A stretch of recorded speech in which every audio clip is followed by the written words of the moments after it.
Բարև ձեզ, սիրելիներս, մենք ձեզ հետ շարունակում ենք քննարկել Շիմոն Բաղավատամը եւ այս պահին ուսումնասիրում ենք 3-րդ երկի 8-րդ գլուխը, որը կոչվում է Տեր Բրահմայի աղոթքները։ Մենք ձեզ հետ 3 առաջի օրը կներեք դիտարկեցինք Տեր Բրահմայի առաջին աղոթքը։ Եվ քննարկեցինք այդ ամեն ինչ, որ պիտի քննարկեինք, եւ այս պահին ես շարունակում եմ կարդալ աղոթքը եւ մենք ձեզ հետ կշարունակենք քննարկել։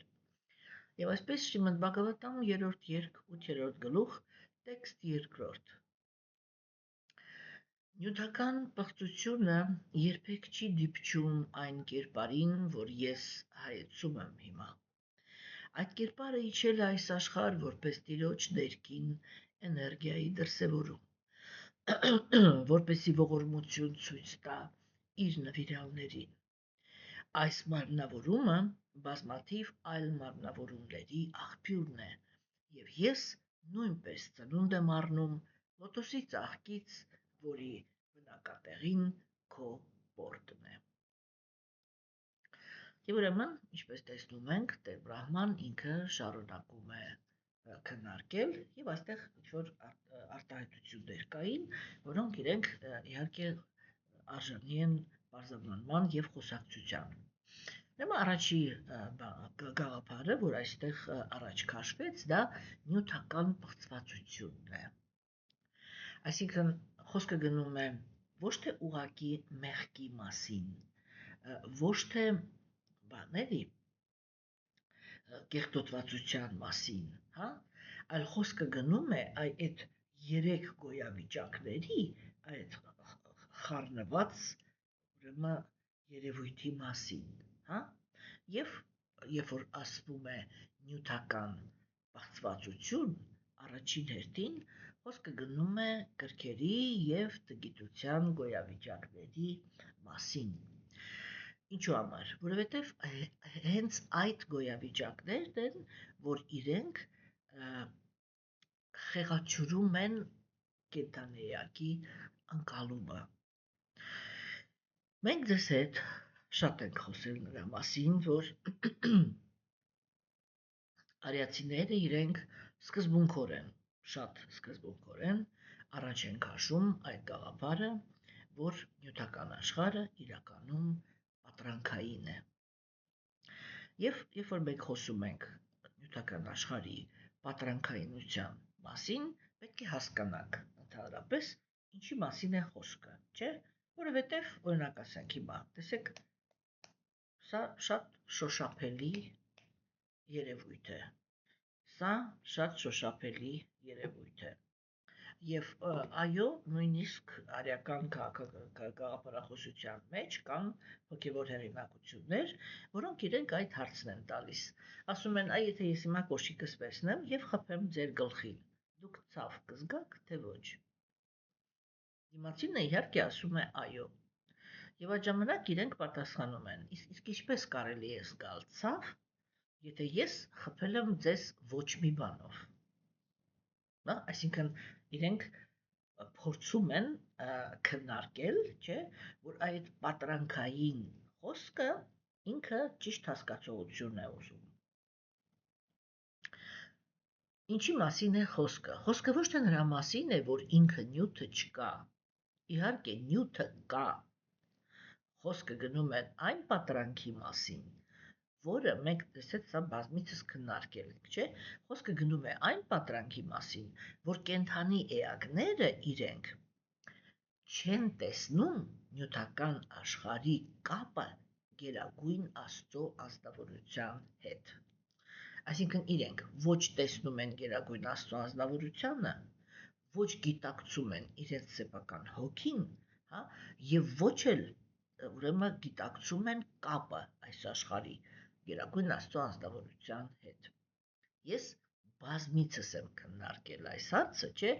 որ արիացիների կրոնականությունը ինքը տարբերվում էր ժամանակակից կրոնականությունից, որովհետև ժամանակակից կրոնականությունը ինքը հենված է հավատի վրա։ Եվ ես բազմիցս ասել եմ, որ հավատացյալ բառը ընդհանրապես կրոնական մարդու հանդեպ սկսվել է օգտագործել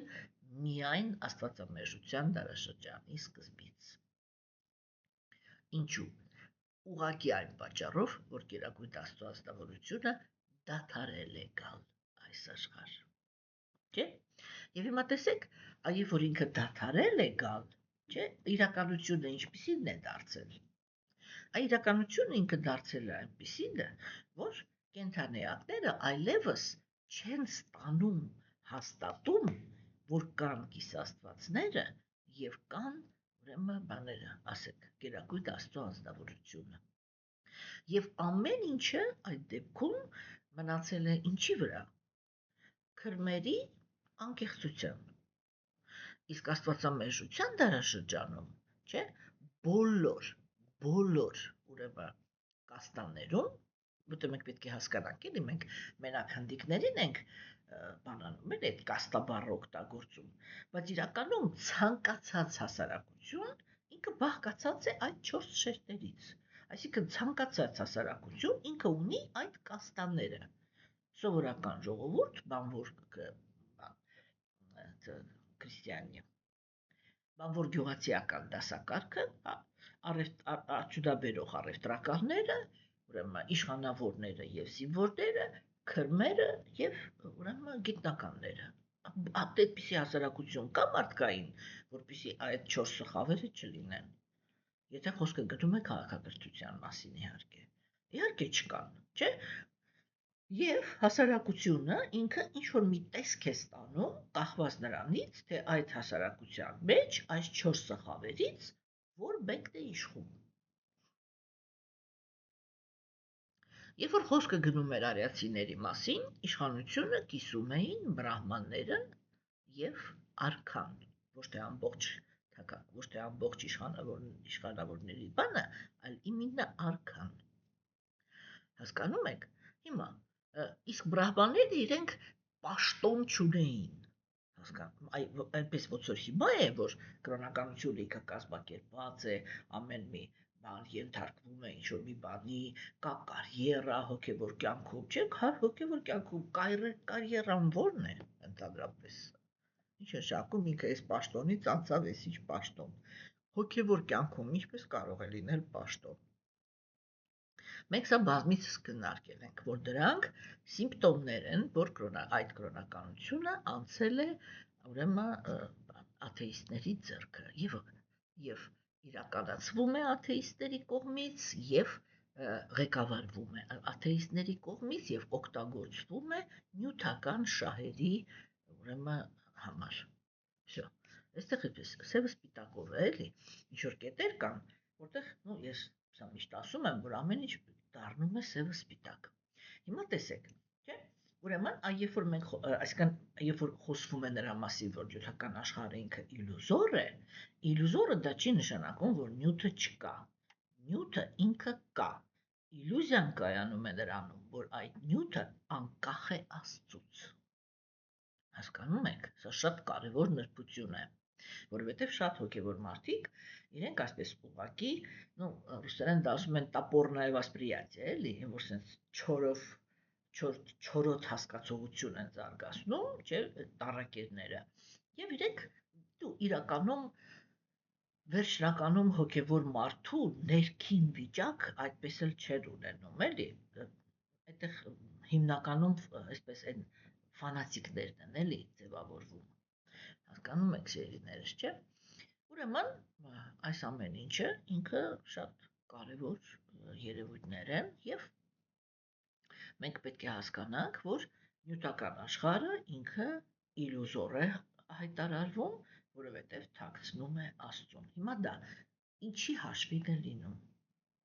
Այ ինչի հաշվին է, որ կենդանեակը ինքը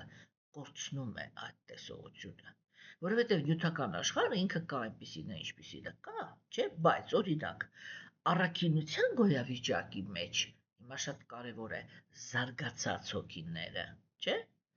Իրենք այդ կապը, որ ամեն ինչ կապված է Գերագույն Աստծո ազնվորության հետ, սկզբում պարզ գիտակցում են, այսինքն զարգացնում են իմաստություն, հա, արգումենտներով են գիտակցում, իսկ վերջում պարզ տեսնում են։ Հասկանում եք, երբ որ իմաստությունը ինքը հասնում է գագաթնակետին, գերագույն Աստծո ազնվորությունը ինքը թույլ է տալիս, որպեսզի այդպիսի կենդանի էակները ոչ թե գիտակցեն, ոչ թե հասկանան Աստծո կապը եւ նյութական էներգիայի, չէ, այլ պարզ տեսնեն, այդպես ինչպես հիմա տեսնում է Բրահման։ Հասկանում եք։ Եվ տեսեք, ասենք, չէ, հիմա այբ որ ինքը ասեց նյութական կեղտոտվածությունը եւ սա ուրեմն խոսքը գնում է տգիտության եւ կրքերի գոյավիճակի մասին, որովհետեւ ինչու համար եմ ես դա պնդում, որովհետեւ առաքինության գոյավիճակը ինքը կենդանիակին չի պղծում, ինքը կենդանիակին մաքրագործում է, այսինքն դա է այն միջանկյալ տարածքը, որով պիտի անցնի կենդանիակը, որպեսզի դուրս գա հոգևոր աշխարհ։ Ուրեմն այստեղից մենք միանգամից հասկանում ենք, հոգևոր մարդ առանց առաքինության գոյավիճակի գոյություն չունի, հասկանում եք, մարդը ինքը չի կարող համարվի ոչ մի հոգևոր, եթե ինքը գալիս է, պատկերավոր ասեմ էլի, գալիս է եկեղեցի, վառում է մոմ, եկեղեցուց դուրս է գալիս եւ ապրում է, ուրիշ ձև չեմ կարող ասեմ էլի, սատանիստի կյանքով։ Զգայարաններին ազատություն տալով, իր կապվածություններին ազատություն տալով, իր ատելություններին ազատություն տալով, չէ, եւ այդտեղ մենք ինչ բանաձև ենք ստանում, որ կենդանիակը ինքը ուղակի փորձ է կատարում օգտագործել, շահագործել գերագույն Աստծո անձնավորությունը իր կապվածությունների եւ ատելությունների մեջ։ Հասկանում եք, եւ ուրիշ ոչ մի բան տեղի չի ունենում։ Այո, իհարկե, սա այդ գերագույն Աստծո անձնավորությունը այդ դեպքում, չէ, մի բանն է այդտեղ գնահատում, որ ատելությունը ապահովելու համար, թե կապվածությունները ուրեմն իրականացնելու համար, բայց все-таки կենդանիակը դիմում է Աստծուն, դա արդեն նշանակում է ընդունեց իր գոյությունը, չէ, բայց այդտեղ այն մենակ դա է, որ հոգևոր կամպանիենտ է, որ ինքը ընդունում է այն մնացած ամեն ինչը, թե ինքը ինչպես է ապրում, ինչպես է զգում, ինչի մասին է մտածում, ինչ ցանկություններ ունի, դա բացարձակապես նյութական է։ Հասկանում եք։ Սա ինքը շատ կարևոր կետ է։ Հիմա եւ այդ առաքինության մեջ մտնելը ինքը սկսվում է, իմիջիալուց ոչ թե ավարտվում է, այլ սկսվում է բարոյականության օրենքների պահպանումով։ Ինչի, որն է սրա խորը իմաստը։ Իմաստը կայանում է նրանում, որ երբ որ կենդանիակը ինքը գտնվում է իր ներսում թշնամանքի տրամադրությունների մեջ, երբ որ ինքը գտնվում է կրքերի տրամադրությունների մեջ, չէ, երկու տրամադրությունների մեջ էլ ինքը, մենք երեք վերջին անգամ դա քննարկեցինք, չէ, ինքը չունի հարգանք։ Հասկանում եք, ինքը չունի հարգանք ուրիշ կենդանի էակների հանդեպ։ Ու երբ որ ինքը այդ հարգանքը չունի, սա ինքնըստինքյան նշանակում է, որ կենդանիակը ինքը սխալ քայլեր է կատարելու։ Հիմա, երբ որ մենք ասում ենք բարոյականության օրենքներ, բարոյականության օրենքների ամենակարևոր նպատակը դա նա է, որ կենդանիակը սովորի, սովորություններ ձեռք բերի հարգել ուրիշ կենդանի էակներին։ Հիմա, ինչ է նշանակում հարգելը։ Հարգելը դա նշանակում է, որ կենդանի էակը ինքը առաջին հերթին ընդունում է այն պարտականությունները, որը ինքը ունի իր դիմացինի առաջ։ Մենք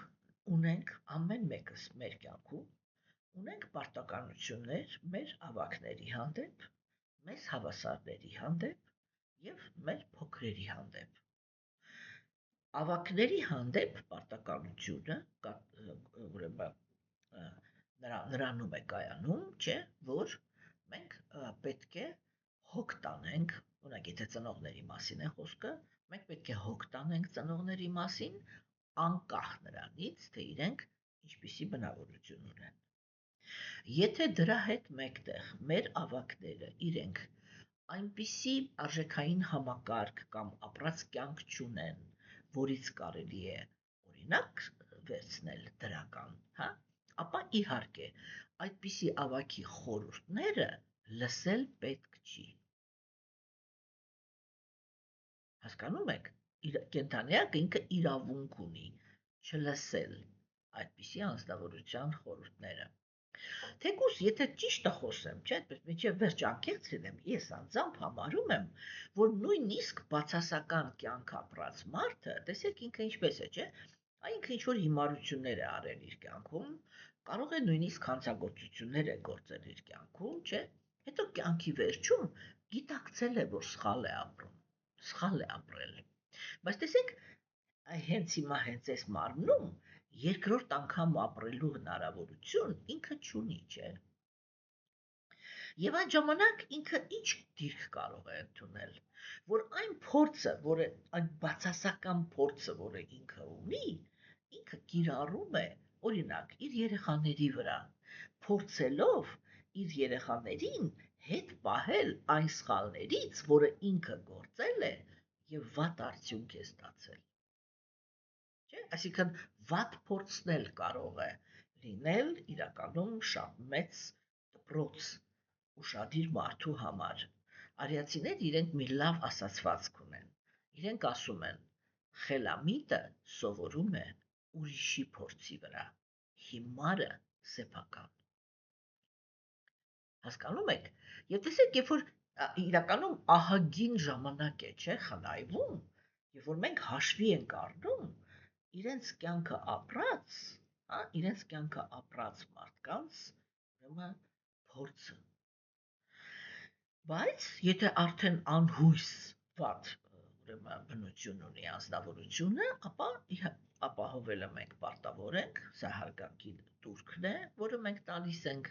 ինչու, որովհետև ես դա միշտ նույն արգումենտն եմ բերում, որովհետև եթե մենք արդեն մեծացել ենք եւ կայացած մարդ ենք, չէ, եւ կյանք ենք ապրում, դա նշանակում է, որ լավ կամ վատ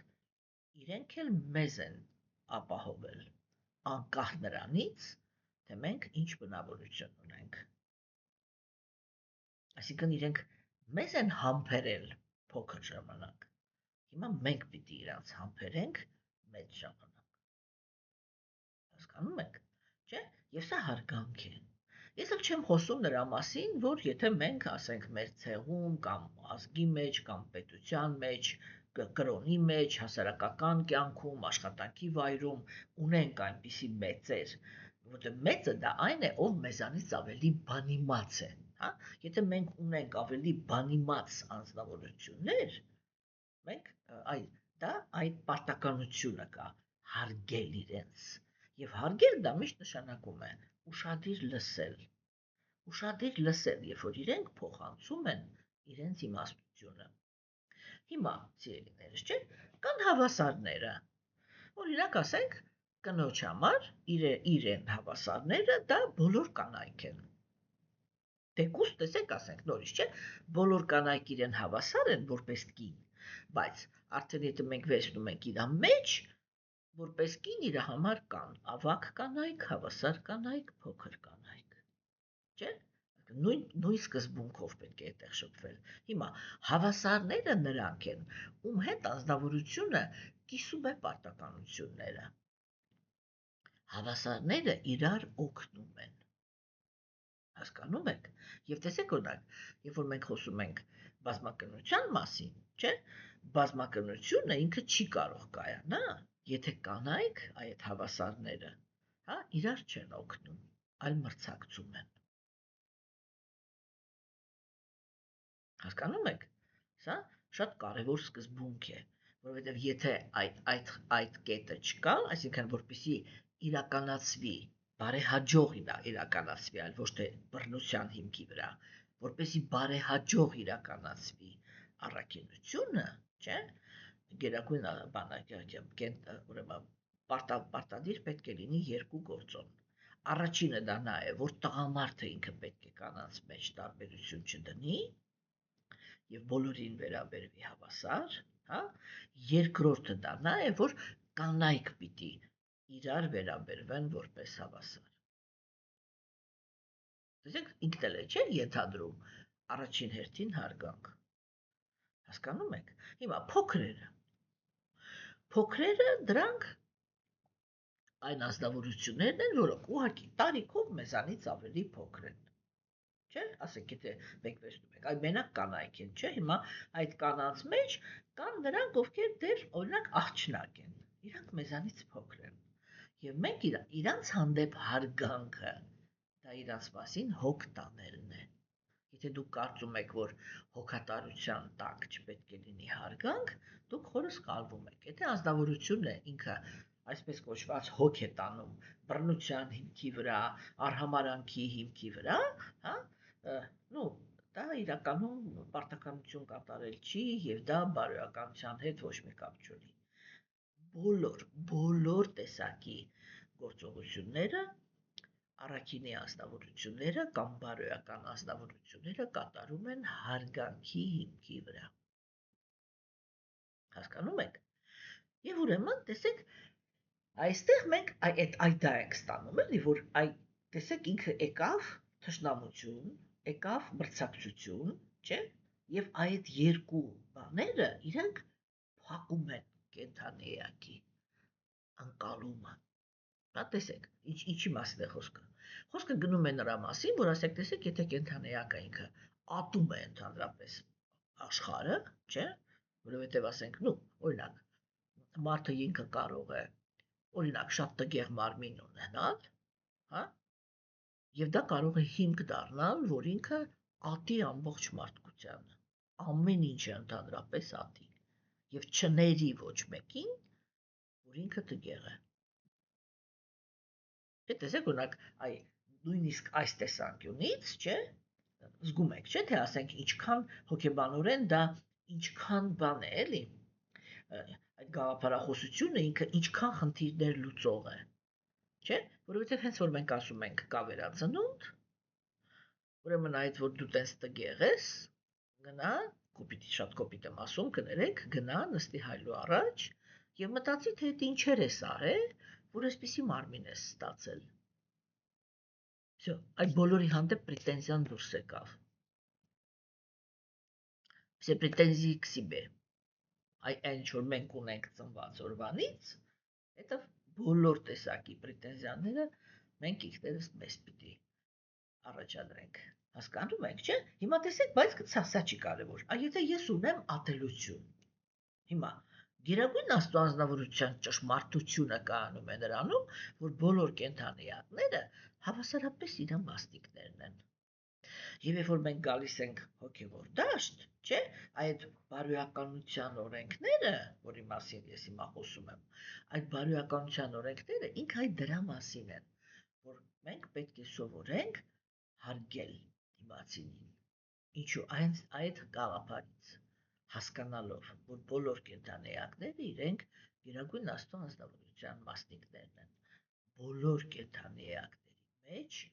Գերագույն Աստծո անձնավորությունը ներկա է։ Ինքը բոլորի արած չարացի լուր վկան է։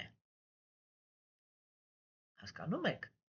չէ՞։ Եվ ուրեմն տեսեք, այս տեսանկյունից մենք արդեն կարողանում ենք հասկանալ, որ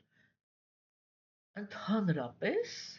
այդ ատող անձնավորությունը ինքը չի կարող, ուղղակի չի կարող համաձայնվել այդպես նայել աշխարհին, որ բոլորը միանման Աստծո բաներն են, որտեղ ինքը իր ատելության հիմքը ո՞րն է, ինչու եմ ես տգեղ, դու սիրուն, չէ, դու գեղեցիկ, ինչու եմ ես տգեղ, իսկ դու գեղեցիկ։ Եթե Աստված կա, եթե ինքը բոլորին հավասար է նայում, ինքը ինչու է այդպես արել, որ ես տգեղ մարմին ունեմ, իսկ դու գեղեցիկ։ Եվ այս հարցին, հասկանում եք, կարող է պատասխանել միայն եւ միայն վերածննդի գաղափարը։ Միայն, ես դրա համար եմ ասում, եթե նույնիսկ այս ամեն ինչը սուտ է, հա, այս ամեն ինչը մտածողը հանճարեղ հոգեբան է, ուղղակի հանճարեղ, թե ինքը որտեղ ինչ ելք է գտել, որպեսզի կենդանիակը ինքը որպեսզի վնասազերծի կենդանիակի ատելությունից եւ կրկերից եւ տանի դեպի առաքինություն։ Հասկանում եք, չէ՞։ Ուրեմն տեսեք, հա, երբ որ անձնավորությունը ինքը ատելություն ունի, թշնամանք ունի, ինքը չի կարող ընկալել իրականությունը, որովհետև իր ներքին հիմքը անարդար է։ Կամ ինքը համարում է, որ ինքը արդար է, որտեղ ինքը այդ հարցի պատասխանը չունի։ Ինչու է ինքը տգեղ, իսկ մյուսը գեղեցիկ, կամ ինչու է ինքը աղքատ, իսկ մյուսը հարուստ։ Ինքը այդ պատասխանը չունի, եւ այդ թշնամանքը, որ կենդանիակը ինքը զենք է վերցնում, օրինակ, չէ, զենք է վերցնում եւ գնում օրինակ հարուստների դեմ։ Չէ, ինքը դա ինչու է անում, որտեվ ինքը այդպես է մտածում, չէ, որ եթե նույնիսկ Աստված կա, Աստված անարդար է, ինչու պիտի ինքը ապրի հարուստ, իսկ ես ճորտի պես աղքատ, ինքնին ինչով է լավ։ Հիմա տեսեք, այ Աստվածամերժության դարաշրջանում, շատ ինձ լսեք հիմա, Աստվածամերժության դարաշրջանում այդ հարցը արդար է։ Ինչու՞, որովհետև բոլոր խավերի ներկայացուցիչները իրենք շատ եղեք հիմա հավասարապես արատավոր են։ Հասկանում եք, եւ երբ որ հասարակության մեջ բոլոր դասերում բոլորը արատավոր են, այո, իհարկե, ներքևի կանգնածը չի հասկանում, թե ինչի, ասենք, եթե իրան ասես դու արատավոր ես, ինքը կասի մի հատ քեզ նայ։ Չէ՞, ու վсё, այդտեղ ինքը չի կարողանում ընկալել, որ սա արդարություն չկա այդտեղ։ Եվ այո, Աստվածամերժության դարաշրջանը դա այն դարաշրջանն է նյութական աշխարհում, երբ որ ընդհանրապես արդարություն չկա։ Այսա պիտի մենք հասկանանք, որ մենք ապրում ենք մի դարաշրջանում, որտեղ արդարություն չկա, որտեղ իշխում է ուժը, վերջ, ով ուժեղ է, նա ամեն ինչի բանն է։ Тот заказывает музыку։ Հասկանում եք, չէ՞, այսա պիտի ասած էլի սթափ հասկանանք, այնքան որտեղ այդպես է։ Հիմա տեսեք օրինակ տարբերությունը։ Ես միշտ ասում եմ, եթե մենք արիացիների քաղաքակրթությանը մոտենում ենք այնպես, որ մտածում ենք իրանք մեր նման են, ընդհանրապես երբեք չենք կարող հասկանալ, այդ ինչի մասին է խոսքը, вообще ով են այդ արիացիները։ Չէ՞։ Հիմա տեսեք, օրինակ արիական քաղաքակրթության մեջ, չէ՞, այն ներքևի մարդը, երբ որ ինքը նայում էր, շատ կոպտացնեմ, հա, թե ով է հարուստ, ինքը տեսնում էր, բարձ տեսնում էր,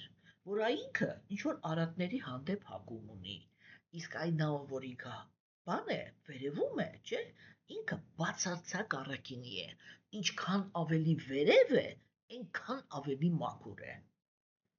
Չէ՞, վсё, այդ տեսեք, այդտեղ, որ ասում է, ձայնդ կտրի նստի, ու հենց այդպես էլ տեղի էր ունենում, ձայնը կտրում էր եւ նստում,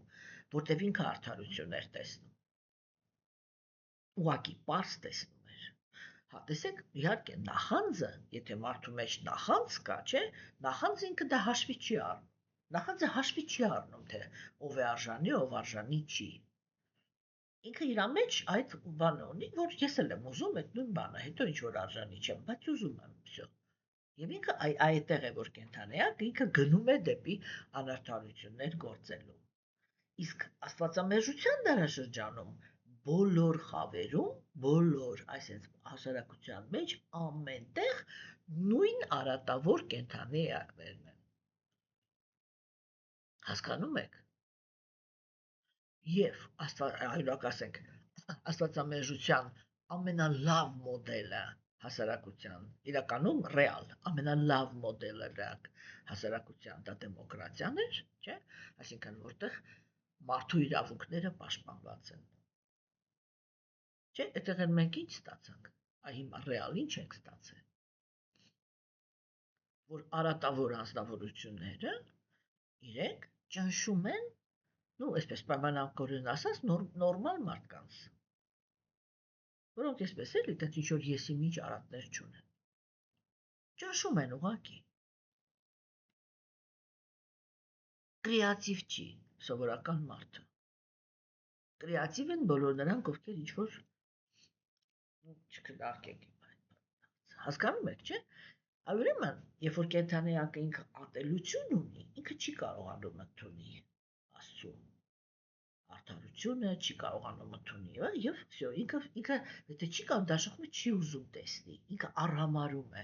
արհամարում է եւ Աստծո գոյությունը, եւ Աստծո արդարությունը, եւ Աստծո իմաստությունը, ամեն ինչը, որովհետեւ ինքը միևնույն է, այդ կետը տեսնում է անարդար։ Վերջ։ Всё։ Ոչ մի կերպ իրան չես կարող համոզես, եւ դա թույլ չի տալիս, որպեսզի ինքը անկալի, թե աշխարհը իրականում վերջնականում ինչքան արդար է։ Որ Գերագույն Աստծո ազնվորությունը ինքը ինչ ֆակտորներ է ընդհանրապես հաշվի առնում, երբ որ այս կամ այն իրականությունը տեղի է ունենում։ Նույնը վերաբերվում է կրքոտներին։ Հիմա կրքոտներն էլ իրանք ինչ են ուզում։ Իրանք ուզում են, որպեսզի ինչքան հնարավոր է ավելի շատ վայելք ունենան։ Չէ՞։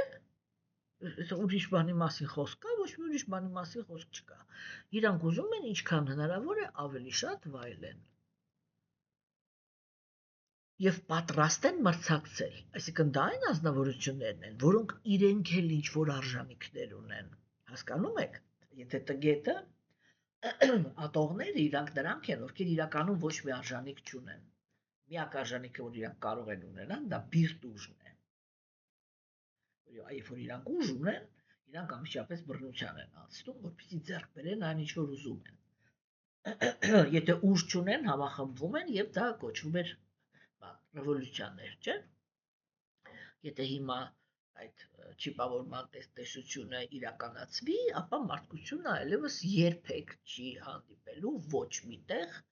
ոչ մի ռևոլյուցիայի վերջ։ Всё։ Որովհետև մարդու գիտակցությունը, նրա տրամադրությունները, այսինչ ամեն ինչը ղեկավարվելու է դրսից։ Հիմա տեսեք, երբ որ կրքոտների մասին է խոսքը, չէ՞, կրքոտները իրանք ինչ-որ մի ռեսուրս ունեն։ Այսինքն միջին, այ դու գեղեցիկ ես, ես էլ տգեղ չեմ։ Հա, եւ իրանք ոչ թե որ ասում են դու պիտի չվայելես, որտեվ ես քեզ ատում եմ, հա, իրանք գաղափարը տգետներ իրանք ասում են մենակ ես պիտի այս, դրա համար իրանք գալի քեզ սպանում են, իրանք նստում են քո տեղը։ Ոնց որ օրինակ դա արեցին հանրահայտ 17 թվականի հեղափոխության ժամանակ, երբ որ կառուցեցին սովետական միություն, ովքեր, բանվորները, չէ՞, ինչ արեցին։ Եկան մորթեցին բոլոր այսպես կոչված արիստոկրատներին, չէ՞, եւ մտան իրենց տները։ Всё։ Ով կարողացավ շուտ փախավ, ով չէ, բոլորը մորթվեցին։ Կամ գնացին շուկաներում, հանրահայտ ֆիլմի ասացվածքով ասած, գնացին շուկաներում բազուկ վաճառելու։ Հասկանում եք, չէ՞, այդ ատելությունն է դրսևորվում։ Հիմա կրկի գոյավիճակի մեջ կենդանիակը ինքը ուզում է իրավունք ունենա մրցակցի։ Ինչի համար։ Ոչ թե իրանք չեն իրականացնում միայն ես։ Իրանք իրականացնում են ես առաջինը ու ես ամենը։ Ես պիտի վայելեմ ամենավայելքը, դու էլ վայելի, բայց այնտեղ ինչ-որ ցածրերում, հա։ Իսկ հավասարների մեջ ես պիտի վայելեմ առաջինը։ Հասկանում եք, չէ՞, հիմա տեսեք, այդ դրա մեջ է, չէ՞, մրցակցություն իրավունքի մեջ էլ էլի չի լինում, չէ՞, որ ես ուզենամ, ընկալեմ, որ ամեն մեկը այն դիրքը, որ ինքը ունի, դա արդար դիրք է։ Չեմ ուզում, չէ՞ ես դա։ Ես այս դրա դեմ եմ, չէ՞ ուզում գնամ։ Ուրեմն այս է կոչվում նյութական կեղտոտվածություն, գիտակցության նյութական կեղտոտվածություն։ Այսինքն, երբ որ կենդանիակը իտոգում, այդ վերջնականում, ինչով է կուրացած։ Էգոիզմով։ Հասկանում եք, նյութական գիտակցությունը դա էգոիզմն է։ Ինքը կուրացած է էգոիզմով։ Ու քանի ինքը կուրացած է էգոիզմով, ինքը չի կարող, ուղղակի չի կարող գիտակցի Գերագույն Աստծո ազնվորությանը, այսինքն իր ընկալումը, հա, բան է, իսկաժնոմ խեղաթյուրված է, հա, հիմա հաջորդ նախադասությունը, որը Բրահման ասեց, ինքը ասեց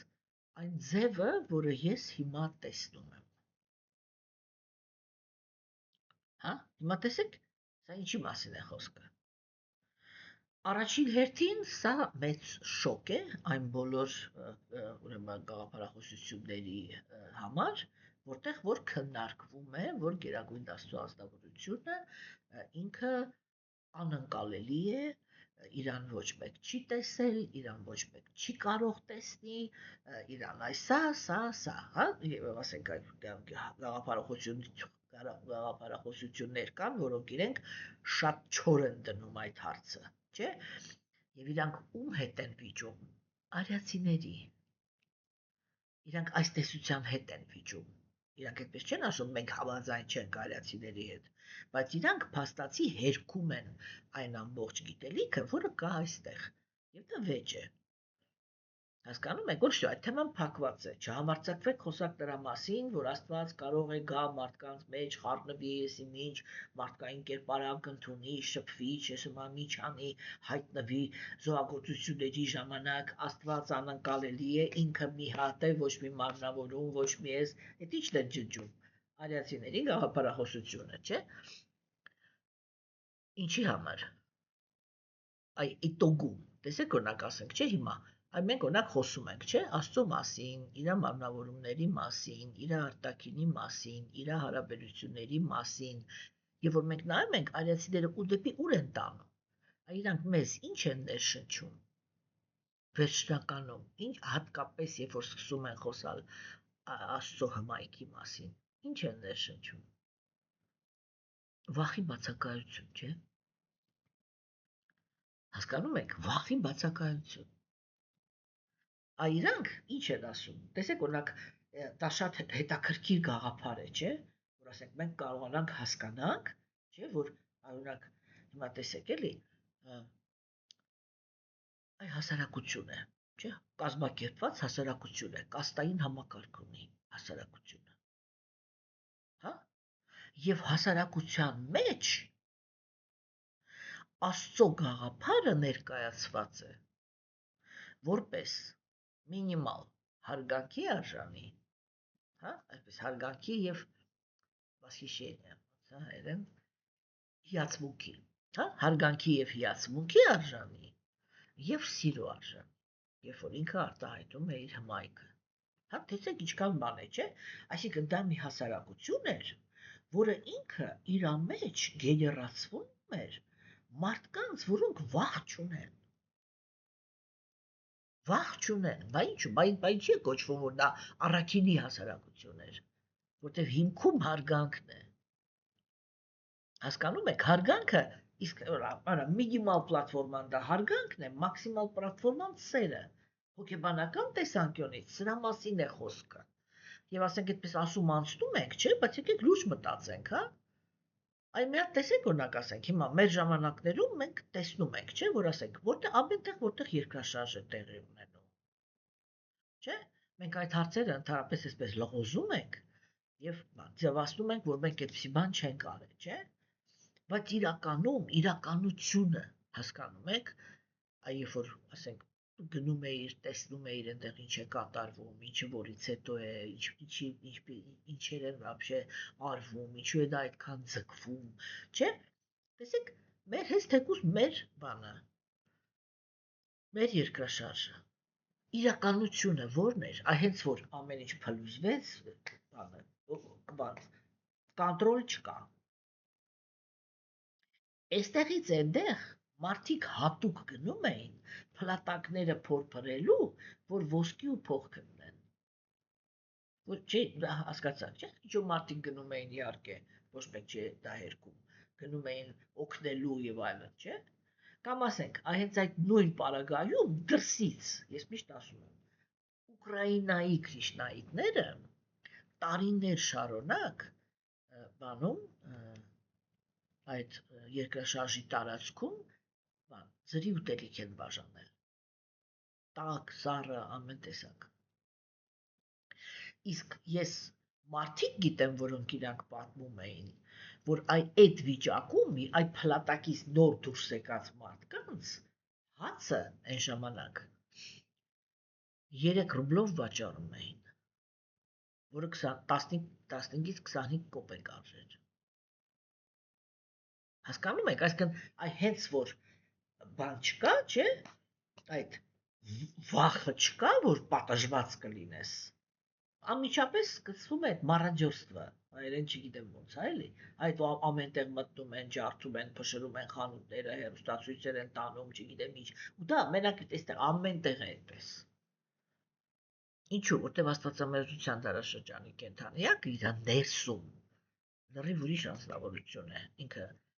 գիտության, կրքերի, գոյավիճակի ազդեցության տակ, ոչ թե ազդեցության, ինքը տրողն է, կներեք, ազդեցություն նշանակում է ինքը ամեղ է, իր վրա ազդում է,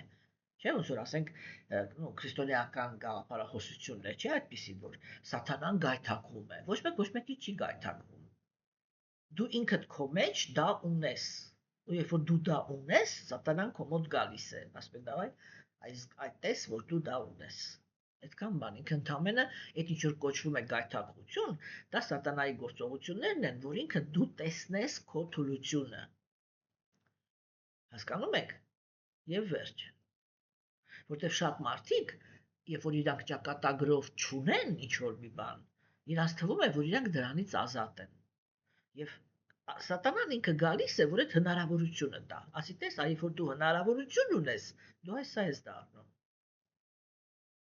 ու վերջ, սատանայի ֆունկցիան իրականում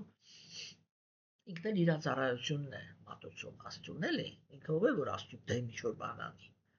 ինքն էլ իր ծառայությունն է մատուցում, նյութական աշխարհում, հասկանում եք, և տեսեք ասենք, չէ, մենք դա առաջի երկում կալի հետ կապված շատ մանրամասը քննարկել ենք, էլի, հիմա տեսեք, ասենք այս գաղափարը, չէ, որ հիմա Ռահմանին ինքը ասում է, ես քեզ տեսնում եմ,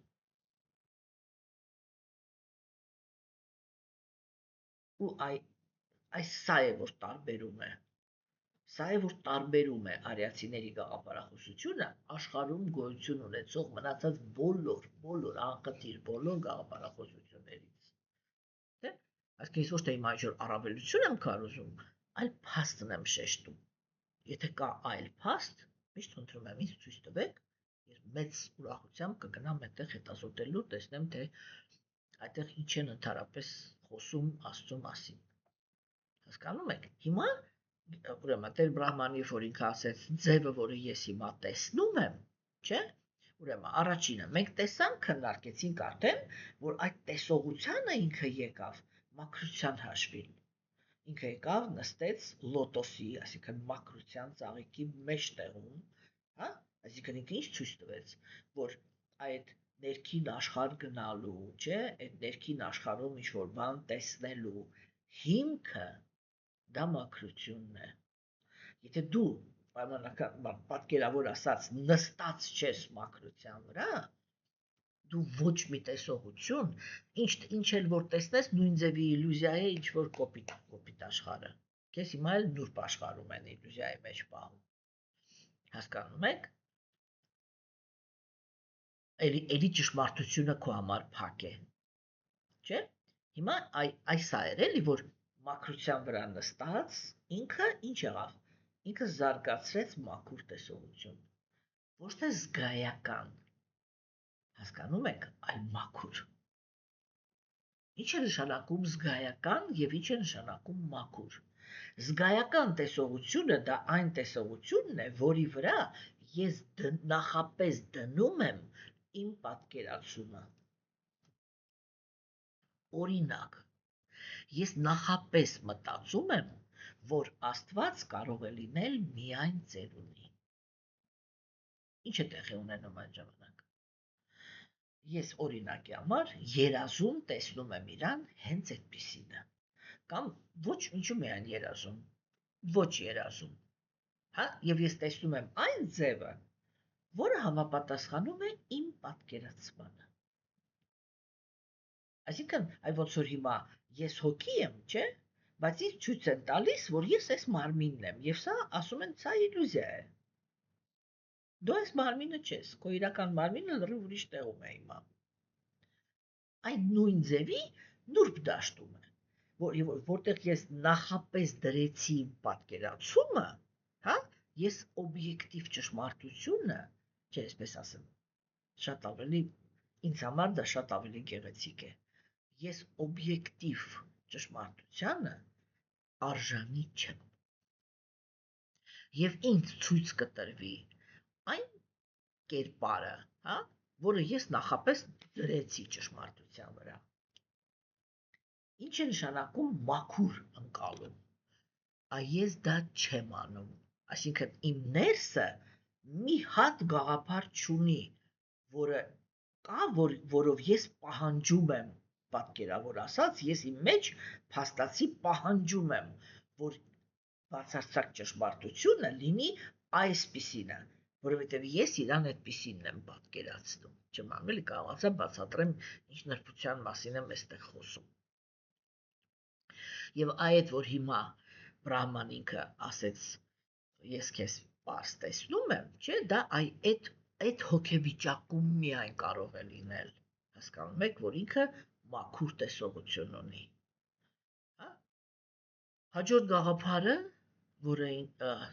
ուրեմն Բրահման ինքը առաջ քաշեց, դա գերագույն Աստծո անձնավորության ներքին էներգիան էր,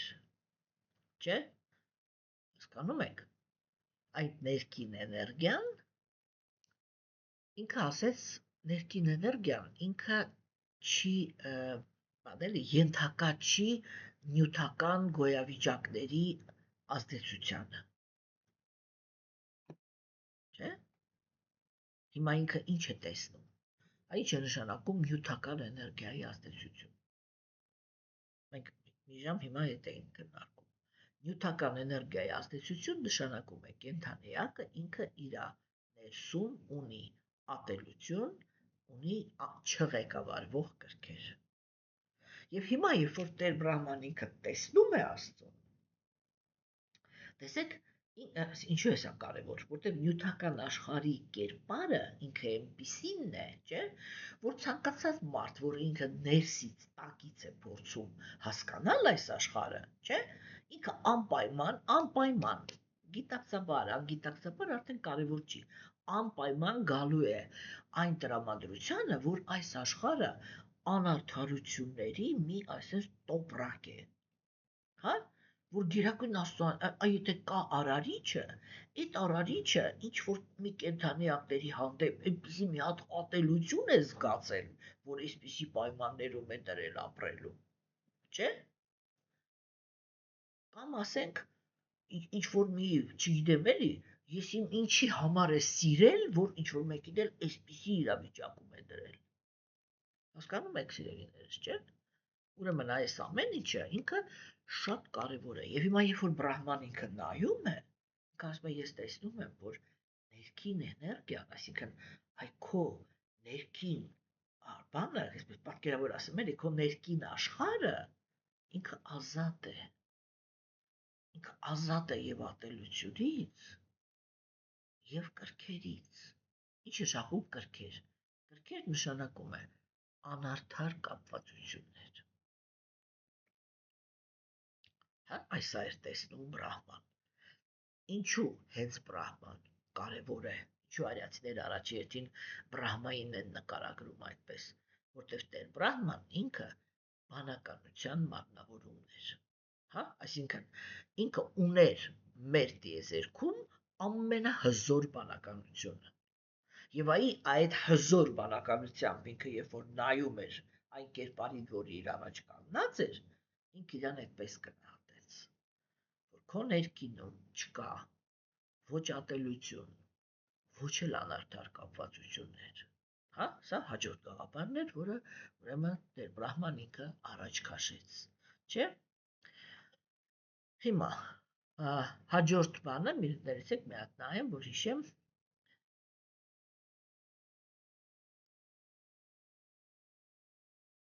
Հա, այդ կերպարը իջել է, չէ՞։ Հիմա հաջորդ գաղափարը այդ դա էր, չէ՞, որ դու իջել ես։ Հա, հիմա տեսեք։ Այմա երբ որ մենք ասում ենք իջել ես, չէ՞, դա միանգամից նշանակում է։ Պիտի այստեղ ունենաս որոշակի մարմին, ուզես թե չուզես, եթե դու մարդկային հասարակության մեջ ես գալիս, դու պիտի ունենաս ինչ-որ ընտանիք, հա, պիտի ապրես մարդկանց մեջ, և հիմա ամենակարևորը, Այսպես, եթե այդ քո գոյության ընթացքում տեղի են ունենալու ինչ-որ իրադարձություններ, դա նշանակում է, որ դու պիտի ինչ-որ ճակատագրով գաս։ Հասկանում եք։ Հիմա տեսեք, այստեղ է, որ արիացիներ իրանք այդ երկու բառն են օգտագործում, որպեսզի տարբերությունը հասկանանք, չէ՞։ Երբ որ իրանք խոսում են կենդանի էակի մասին, չէ՞, իրանք խոսում են նրա մասին, որ կենդանի էակի վրա կա ճնշում, իրանք ճնշում են իր անցյալ կյանքերի գործողությունները, եւ դա կոչվում է ճակատագիր։ Եվ այո, այն ճակատագիրը, որը կենդանի էակի մոտ կա, այդ ճակատագիրը ոչ մեկ չի կարող վերանցել։ Այն ինչ որ կենդանի էակի կյանքում պիտի լինի, դա պիտի լինի, ով ուզում ես եղի։ Ու ես այստեղ միշտ բերում եմ իմ սեփական օրինակը, չէ՞։ Երբ որ ասենք, ինչպիսի հոգևոր զարգացում ուզում ես ունեցի, ասենք, աստղագիտական քարտեզի, աստրոլոգическая карта, էլի։ Ուրեմն եւ քարտեզի մեջ, եւ ուրեմն թվագիտության մեջ, չէ՞, բացարձակապես ակնհայտ է, չէ՞, որ ես իմ ամբողջ կյանքի ընթացքում, որ ասում են, հանգիստ չեմ ունենալու։ Այսինքն այսպես էլ ասած, իրար հետևից եւ դա տեղի ունենալու մինչեւ կյանքիս վերջ։ Մինչև կյանքիս վերջ ես ունենալու եմ գաղտնի թշնամիներ, չգիտեմ, գաղափարախոսության հետ կապված թշնամություն, հարվածներ բանի այն ռեսուրսի վրա, որը ես ստեղծում եմ, այսինքն աշակերտների հանդեպ, որպեսզի աշակերտներ չլինեն, չկայանան, ընդհանրապես գաղափարախոսությունը ինքը իր շուրջ մարդ չհավաքի։ Այդ ամեն ինչը ինքը ինձ հետ է լինելու մինչև կյանքի վերջ, ով ուզում է ես լինեմ։ Եվ ես հիմա համոզվում եմ, այսպես ամբողջ բանում, իմ սեփական կյանքը իմ համար ամենամեծ ապացույցն է, որ եւ քարտեզն է աշխատում, եւ թվագիտությունն է աշխատում, եւ խիրոմանցիան է աշխատում, ամեն ինչը աշխատում է։ Թեկուզ թվում է, որ բան էլի ճակատագիր կոտրող պրակտիկայի մեջ ես, չէ՞։ Այս հարցերը իրանք շատ բարդ հարցեր են, բայց հիմա այս է էլի, որ մենք քննարկել ենք, որ ամեն մի կենդանի էակ ինքը ունի իր ուրեմն ճակատագիրը, որը իրան տրված է այսպես ծնված պահից, ինքը ինչ պայմաններում է ծնվել։ Всё, այդ իր ճակատագիրն է, չէ՞։ Հիմա եւ ունի, այո, անպայման ունի ինչ-որ կետեր, որտեղ ինքը ունի ազատություն։ Ինչ է շարքում ազատություն, որտեղ ինքը կարող է ճիքեր գործադրել եւ այդ ճիքերի դիմաց այլ բան ստանալ։ Եվ դա էլ է կոպիտ ասած իր ճակատագիրը, որովհետեւ դա նշանակում է, որ ինքը անցյալ կյանքերում ինչ-որ լավ բաներ ունի արած, չէ՞, եւ այդ լավ բաները իրանք իրան ընտրության հնարավորություն են տալիս։ Բայց միևնույնն է, բոլոր դեպքերում նյութական աշխարհում կենդանի էակը, հիմա սենց ասեմ էլի, ինքը տեղյակ չի։ Հասկանում եք, ինքը տեղյակ չի, եթե ինքը ոչ մի բան չգիտի, ինքը տեղյակ չի, ինքը տեղյակ չի ինչպես է ծնվել։ Մեզանից ով է հիշում ընդհանրապես ինքը ինչպես է ծնվել։ Ինքը տեղյակ չի ինչպես է ծնվել, այսինքն իր ծնունդը ինքը չի ղեկավարել։ Ինքը տեղյակ չի ինչպես է ծնվել, ինքը տեղյակ չի ինչպես է ապրելու։ Եվ ասենք, նորից եմ ասում, իմ անձնական կյանքը ինձ համար այսպիսի դաս է։ Ես երկու տատիկներս էլ բան են։ Իրանց ամուսինները իրանց գողացել էին, բայց մի տատիկս ինքը սիրում էր այն տղամարդուն, որը իրան գողացել էր։ Իսկ մյուս տատիկս ինքը, այսպես ասեմ էլի, շատ կայացած ընտանիքից էր Հունաստանում, չէ՞։ Եվ իրան իսկականից էին գողացել։ Գողացել էր մի աղքատ տղա։ Հետո հայրը չէր հավատացել աղջկան, որ աղջկան իրոք գողացել են։ Ու ինքը այդպիսի հայտարարություն էր արել, որ ուղղակի հակառակը ինքը շատ խիստ ջղայնացել էր, որ հերիք չի դու փախել ես ուրեմն աղքատի հետ, դու հիմա համել ինձի հիմարի տեղ ես դնում, ինձ այստեղ հեքիաթ եք պատմում, որ ինքը քեզ իրոք գողացել է, որ ես ձեզ հետ ընդունեմ։ Ուրեմն հիմա ես ձեզ կհամոզեմ, որ ես խելացի եմ, շատ լավ հասկանում եմ դուք ինչ եք անում, եւ ուրեմն դու եթե այդպիսի քայլ ես արել, այսօրվանից ես աղջիկ չունեմ, գնա ոնց ուզում ես ապրի։ Եվ այդ իմ տատիկը հույնը, յայս, հա, ինքը շատ ծանր կյանքով է ապրել իմ պապիկի հետ միասին։ Ու գիտեք, ասենք, ես փոքր ժամանակվանից այդ կերպարը իմ մեջ դրված է։ Ես միշտ, ասենք, ինքը այդպես նստում էր պատուհանի մոտ, երբ որ գործերը ավարտում էր։ Փոքրամարմին, այսպես բան կիներ, տաբուրետկան դնում էր, ոտքերը դնում էր վրան, այսպես հենվում էր պատուհանին ու այսպես աչքերը հառած նայում էր երկնքին։ Հա? Եվ որ ես իրան հարցնում էի, ասում էի, «Յայա ջան, ինչի ես տես տխուր, ինչ ես մտածում, ինչ ա եղել, դե որտեղ փոքր երեխա ես, չէի հասկանում»։ Ինքը ինձ երկու բան էր ասում։ Մեկը ասում էր 3-16 տարեկան էի։ Ու միշտ այսպես աչքերով էլ ցույց էր տալիս, մի հատ այսպես արեցի ու դարձա 80։ Ինքը 98 տարի ապրեց։ Հասկանում եք, հա? Եվ հիմա տեսեք, ասենք, եւ հետո երկրորդ պատասխանը ինքը ասում էր. մեկ-մեկ մտածում եմ, որտեղ էի ծնվել ու ինչ կյանքով պիտի ապրեի։ Ով կմտածեր, որ կյանքս այսպես կդասա։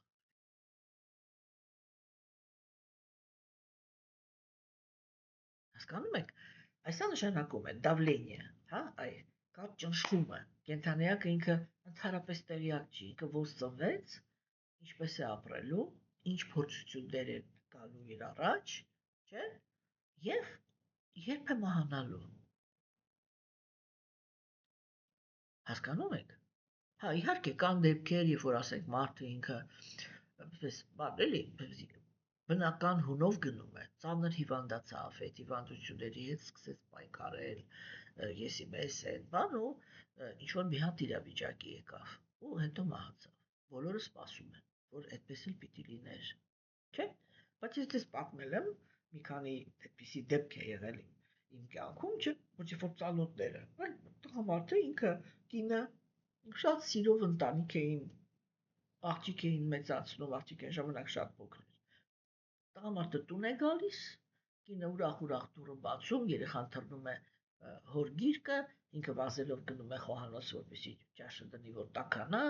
մինչև ինքը լոգան կընդունի, եսի ինչ խոհանոցից գոռում է, ասում է դու լոգան կընդունի, հեսա սեղան եմ դնում, տեսնում է երեխան մորը կանչում է, հայրը չպատասխանեց, գնում է, տեսնում է հայրը գետնին պառկած, վերջ, կոչվեց ինֆարկտ։ Ոչ մեկ չգիտի, չէ՞։ Այսինքն այդ է, որ կենթանիակի վրա ինքը այդ բանը եւ դա ինչպես է, չէ, երևում, որ ինքը ճնշված է։ Տեսեք, մահվան պահին, չէ,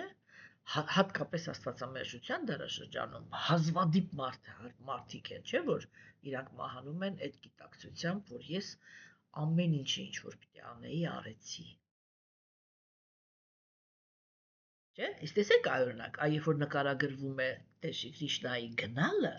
երբ որ ինքը արդեն պատրաստվում էր, չէ՞, ինքը իրականում ղեկավարում էր այդ process-ը, որտեղ ինքը ինչ որ գործողություններ արեց, սա արեց, նա արեց, այս մեկը ամեն ինչ ինչի համար եկել էր, արեց, հանգիստ ասեց ես վերջացրեցի, պիտի գնամ։ Սա ի՞նչ է նշանակում, որ ինքը ղեկավարում էր։ Հասկանում եք, դրա համար երբ որ Գերագույն Աստծո ազնվորության մասին է խոսքը, թվացյալ ինքը եկավ, մտավ հասարակություն, որոնց թվում է ինչ որ ճակատագիր ունեցավ, ամուսնացավ, երեխաներ ունեցավ, չգիտեմ, կռիվ արեց, կրոնի դաշտի համար պայքարեց, եսի մեզ արեց, այն արեց, չէ՞։ Ու վերջում ասեց, ես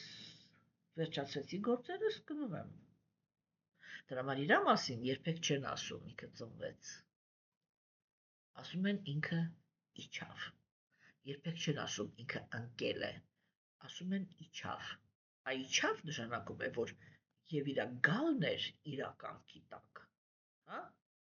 եւ իր կյանքն էր իր կյանքի տակ, այսինքն իր կյանքում չէր կարող լինել ոչ մի այդպիսի իրադարձություն, որը ինքը չէր կազմակերպել, օրինակներ ցույց տալու համար, հասկանում եք, չէ, եւ իր գդալն էր, ուրեմն իր կյանքի տակ, բայց հիմա տեսեք, այդ գաղափարը, որը արիացիներն են առաջ քաշում, որ Գերագույն Աստվածնավորությունը ինքը շատ ակտիվ մասնակցում էր իրանց կյանքին, այդպիսի անձնավորության հանդեպ ինչ կզգա հավատացյալը, այնա մի հատ պատկերացրեք, պրոստը պատկերացրեք, հա, այն ռեալ էլի, պատկերացրեք, որ ասենք մենք հիմա Հայաստանում ապրում ենք, ու մեկ էլ հանկարծ հրաշքով, այս մեղավոր ազգի մեջ, հա, Գերագույն Աստվածնավորությունը որոշում ընդունի գա։ Ու այսպես, ու հոգևոր մարդիկ իրանք գիտակցեն, որ այսա Գերագույն Աստվածնավորությունն է։ Հա, հիմա պրոստը պատմեցի։ Մի փորձեք պատկերացնել, ինչ եք զգում։ Ինչ եք զգում։ Հարազատություն, չէ՞։ Սրտացավություն, չէ՞։ Հա, հասկանում եք, ինչի են ուզում հասնել նրանք, ովքեր այդքան հեռացնում են Աստծուն մարդուց։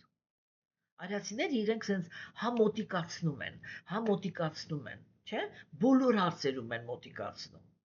Հա, եթե դու կրոնական ես, հետո ինչ որ նյութական աշխարհում ես, նյութական աշխարհն էլ է Իրանը։ Սա ինչ գաղափար է, չի գալիս։ Ուզում է գալիս է, չի ուզում չի գալիս։ Ինչ ուզի ենել կանի։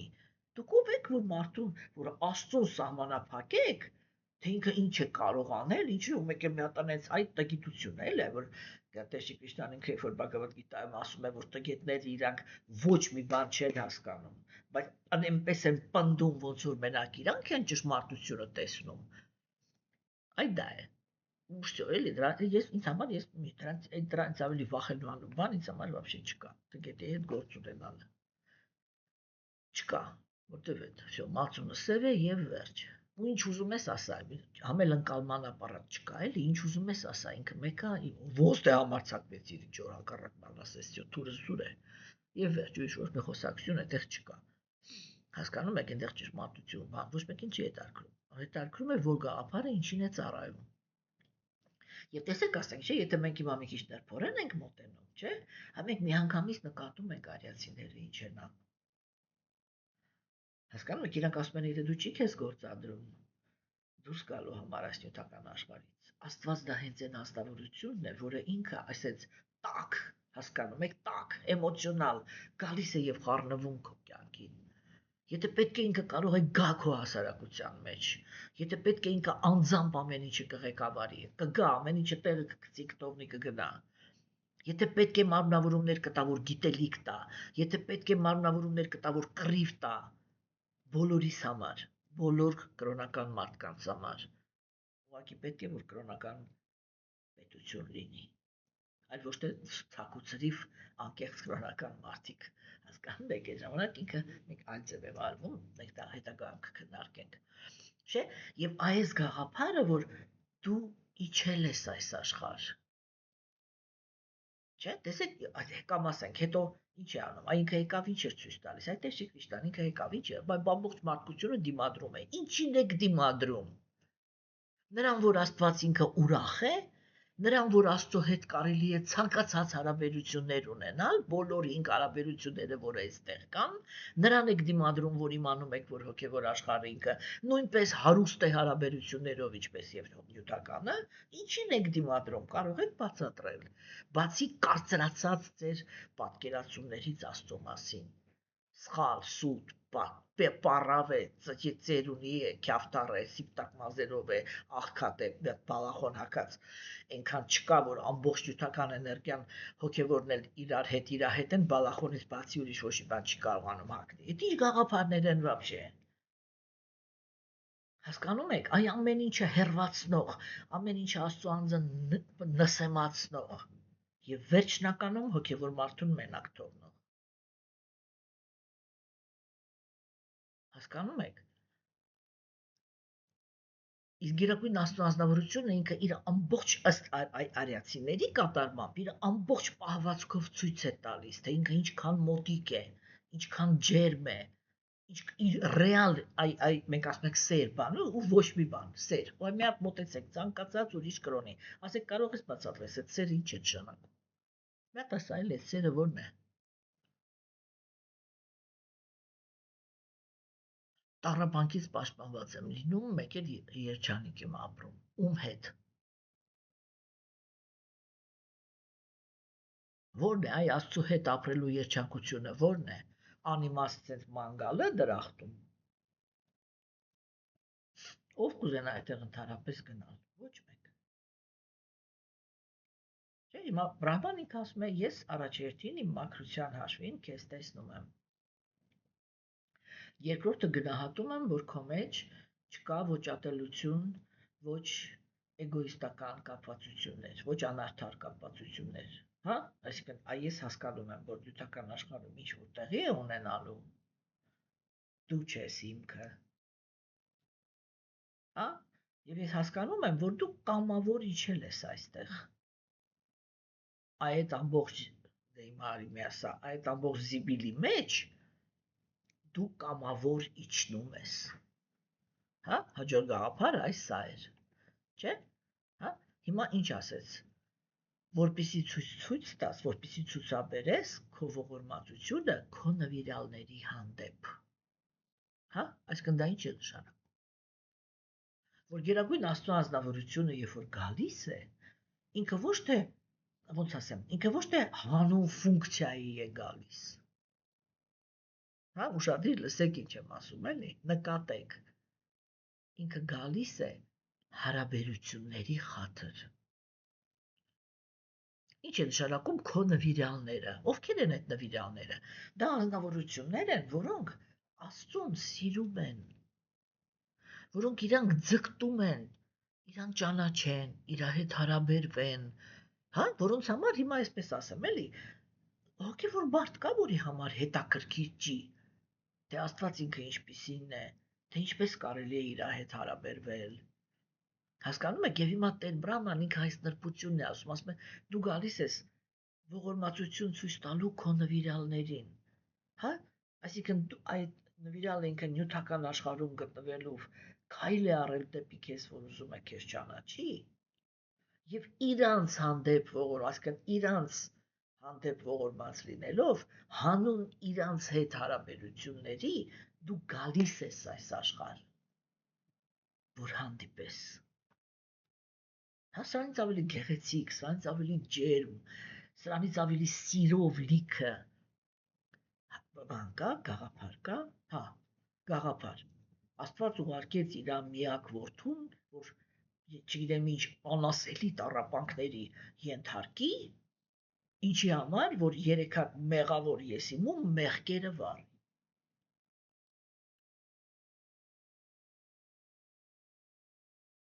Գաղափար է, էլի։ Ու դա է մարդու պատկերացումը։ Հասկանում եք, այ դա է մարդու պատկերացումը։ Սիրո։ Ինչ է պահանջել։ Ինչ է պահանջել, այ որ այդ իմաստն է դրել, այդպես է փորձել հասկանալ Հիսուսի հետ եղածը մարդը։ Ինքը ինչ է դրել այդտեղ, որ ինքը ինչ է ուզում, որ Աստված իր սիրած զավակին զոհաբերի իր մեղավոր կյանքի համար։ Դուք հասկանում եք այդտեղ ինչ ներքին դաժանության իդեա կա։ Այս դուբոյի հոգեբանի տվեք, ասեք այս էպիզոդը մի հատ բան արա, էլի անալիզ արա, թե սա ինչի մասն է խոսում, որ ինչ տեսակի մարդը կարող էր այսպիսի գաղափար առաջ քաշել, որ Աստված իր սիրեցյալ զավակին զոհաբերեց։ Այսինքն ուրիշ ոչ մի ձև չկար մեղավորներին ներելու համար, բացի անմեղին տանջելուց։ Այդ Աստված է ով է вообще։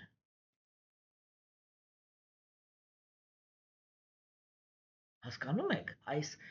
աստվածամեժության դարաշրջանում, չէ, այնպես են խճճել ընդհանրապես, էլի, Աստծո այդ զուլալ գաղափարը, որ մարդու լացը գալիս է իրականում։ Եվ այստեղ այդ գաղափարը, որը Տեր Բրահման ինքը հնչեցրեց, չէ, եւ հիմա հաջորդ արիացիների գաղափարը, որ մնացած բոլոր բաների, մարմնավորումների աղբյուրն ես դու։ Հա? Եվ վերջում ասեց, թե այ իրան հանդիպելուց հետո ինքը ինչ հասկացավ իր քոքի մասին։ Ասեց ես հայտնվել եմ լոտոսի մեջից, հա, այսինքն ինքը հիմա ընդունում է էլի, որ ինքը իրանով չի, այլ ինքը ստեղծված է լոտոսի մեջից, որի հիմքը քո պորտն էր։ Հա, այսինքն ինքը հիմա ընկալեց, թե որն է արարչագործության, սենց ասեմ էլի, էներգետիկ կենտրոնը, Գերագույն Աստծո անձնավորության մանիպուրան։ Այսինքն բարգավաճության եւ կամքի կենտրոնը։ Հասկանում եք, չէ՞։ Ուրեմն Տեր Բրահման ինքը այս ամեն ինչը սենց իրար հետ տեսավ այն անձնավորության մեջ, որին ինքը հիմա տեսնում է։ Հա? Այսինքն Տեր Բրահման ինքը հաստատում է իր աղոթքների մեջ, որ Գերագույն Աստծո անձնավորության կերպը ինքը սկզբունքայնորեն տրանսցենդենտալ է։ Ինքը չի կարող, եթե նույնիսկ Գերագույն Աստծո անձնավորությունը ինքը գալիս է նյութական աշխարհ, ինքը չի կարող բացվել նյութական աշխարհի տրամադրություններով, որովհետև ինքը հենված է ներքին էներգիայի վրա, այսինքն ինքը հենված է միշտ էության վրա եւ երբեք ոչ մի արտաքին բան չի կարող իրան խաբել։ Գերագույն Աստծո անձնավորությունը այս աշխարհ է գալիս ոչ թե որովհետև ստիպված է, այլ որովհետև ողորմածություն է ցուցաբերում եւ բոլոր ձևերը կյանքի ներառյալ Բրահմային, Բրահման սա էր ասում, կախված են իրանից եւ բխում են իրանից։ Հասկանում եք։ Այսինքն այստեղ Տեր Բրահման ինքը իրականում խոսում էր նրա մասին, որ ռադիկալ տարբերություն կա, շատ սկզբունքային տարբերություն կա աստվածային ձևի եւ նյութական մարմնի միջև։ Հա? Այսինքն Տեր Բրահման հիմա իր այս աղոթքով, չէ, հանում է այն սխալը, որը միշտ կա կրոնական մտածելակերպի մեջ, որ ձևը դա միշտ նշանակում է նյութական։ Հասկանում եք։ Իսկ այստեղ Բրահման ինքը խոսում է այլ բանի մասին, որ ձևը դա միշտ չի նշանակում, որ եթե ձև կա, ուրեմն նյութական է։ Գերագույն Աստծո անձնավորության մարմինը ինքը նյութի բան չի էլի, նյութի պրոդուկտ չի էլի։ Հասկանում եք։ Եվ ոչ թե Աստված ինքը ընդունում է նյութական մարմին եւ գալիս այս աշխարհ, այլ արտահայտում է իրան։ Հասկանում եք։ Հա? Հիմա հոգեբանական տեսանկյունից այս տեքստը ինքը կոտրում է մի շատ կարևոր կարծրատիպ, որ այն ամեն ինչ որ ունի ձև, անպայման անկատար է, որովհետև նյութական աշխարհում մեր փորձը դա է, որ ամեն ինչ որ ձև ունի, ինքը անկատար է։ Սա իրականում շատ կարևոր կետ է։ Հա? Այսինքն մենք այստեղ հասկանում ենք, որ ձևը կարող է լինել մաքուր։ Հա? Որ իշխանությունը կարող է լինել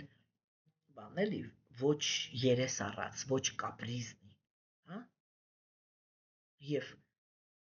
բանը աղբյուրը, որը առաջացնում է կյանքը, կարող է լինել տրավմաներ չպատճառող։ Հասկանում եք, եւ այս տեքստը հոգեբանության վրա ինքը, եթե մենք այսպես էլի կենտրոնացած ենք կարդում իրան, դաժե եթե կենտրոնացած չենք կարդում, մենք չենք էլ նկատում, թե այդպիսի տեքստեր իրանք ինչ ազդեցություն են թողնում։ Դրա համար արասիներ իրենք ասում են բարբերաբար կրկնիր այս տեքստերը, որ եթե նույնիսկ չես հասկանում, կրես իրանց ազդեցությունը, չէ՞։ Եվ հոգեբանության տեսանկյունից, չէ, այս տեքստը ինքը վերադարձնում է վստահությունը, որ ամենաբանական էակը Աստծո մեջ այսա էր տեսնում, հա, եւ ինքը վստահություն է վերականգնում հոգեվոր իրականության հանդեպ, հասկանում եք, չէ՞։ Այսինքն այս աղոթքը, որը մենք այսօր կարդացինք, ինքը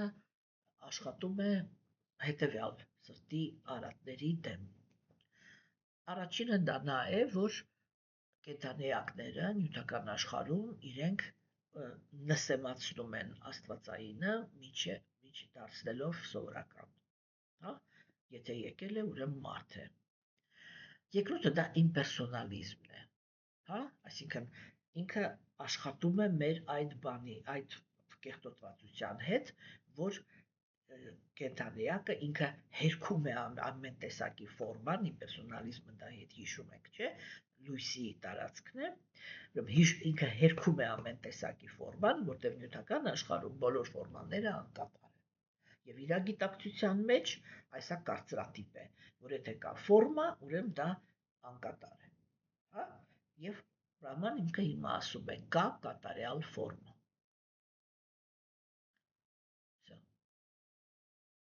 Եվ այս տեքստը ինքը ջարդում է կենդանեակի գոռոզությունը,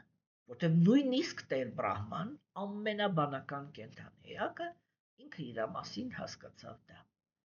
որ ինքը երկրորդական է, հա, եւ փառասիրության ոչ մի հիմք չունի։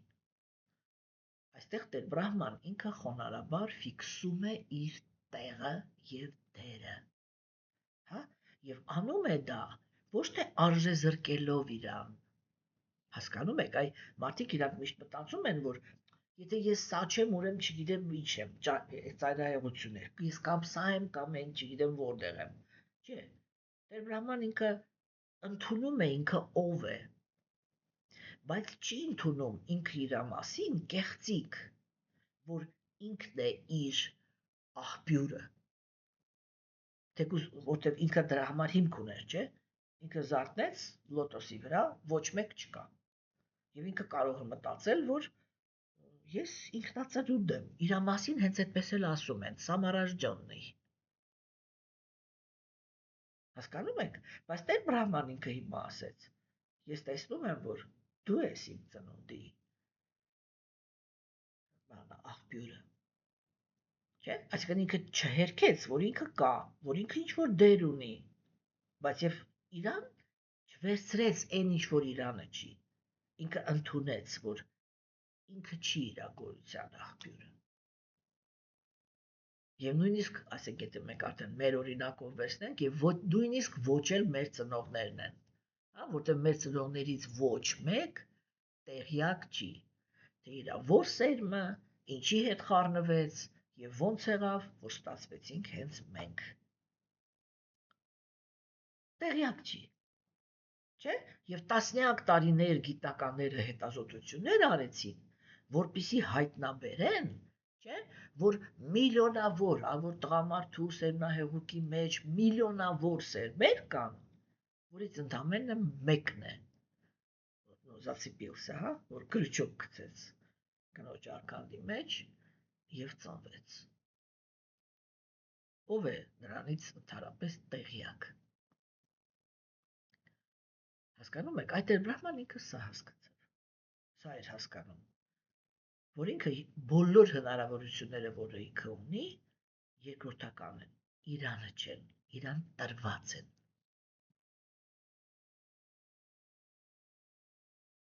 Եվ սա շատ կարևոր մտածելակերպ է։ Եվ այսօր այսքանը, սիրելիներս, մնացածը կքննարկենք հաջորդ անգամ։